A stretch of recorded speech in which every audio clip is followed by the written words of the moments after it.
আবার তোমাদের জন্য আরেকটি গুরুত্বপূর্ণ প্রতিবেদন নিয়ে এসেছি। এটা হলো প্রতিবেদন ক্লাস গুরুত্বপূর্ণ প্রতিবেদন ক্লাস নম্বর 4।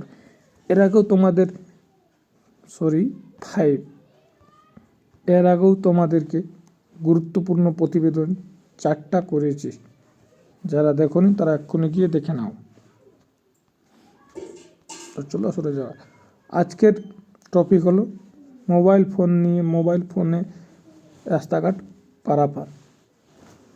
আমি একটা হেডলাইন দিয়েছি বা শিরোনাম দিয়েছি, পথ চলুন, ফোন বন্ধ রাখুন, নিরাপদ জীবনের দিশা। আমাদের দৈনন্দিন জীবনে মোবাইল এখন অপরিহার্য হয়ে উঠেছে, কিন্তু রাস্তাঘাট চলার সময় এর অনিয়ন্ত্রিত ব্যবহার ক্রমশ একটি গুরুত্বপূর্ণ নিরাপত্তার ঝুঁকিতে পরিণত হয়েছে। রাস্তাঘাটে মোবাইল ফোন ব্যবহারের কারণে দুর্ঘটনা ক্রমশ বৃদ্ধি পাচ্ছে।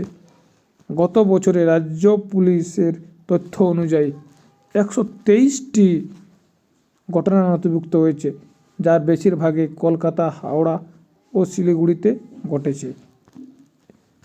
এই প্রবণতা জনস্বাস্থ্যের জন্য উদ্বেগজনক। দুর্ঘটনার প্রধান কারণ হলো দৃষ্টি বিভ্রান্তি, শ্রবণ বিভ্রান্তি এবং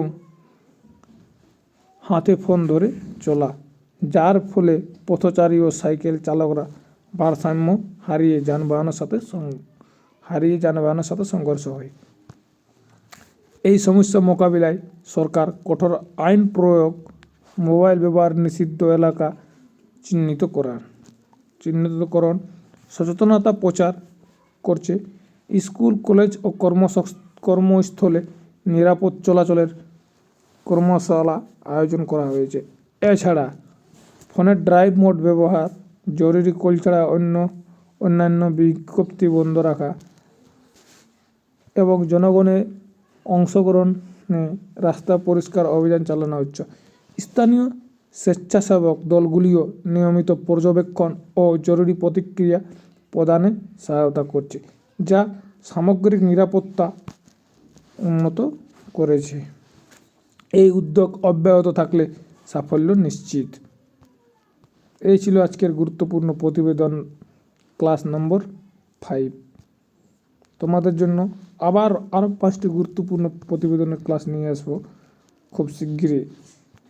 এখন পর্যন্ত 5টা গুরুত্বপূর্ণ প্রতিবেদন লিখে দিলাম। তোমাদের কোন বিষয়ের উপর প্রতিবেদন চাই তোমরা কমেন্ট করে জানাও। আমি সেই বিষয় নিয়ে প্রতিবেদন রচনা করব। আর হাতে মাত্র গুনে 15 দিন টাইম বাকি।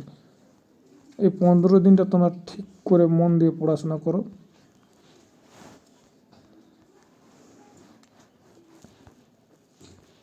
ঠিক আছে, এতটাই বলার। আচ্ছা।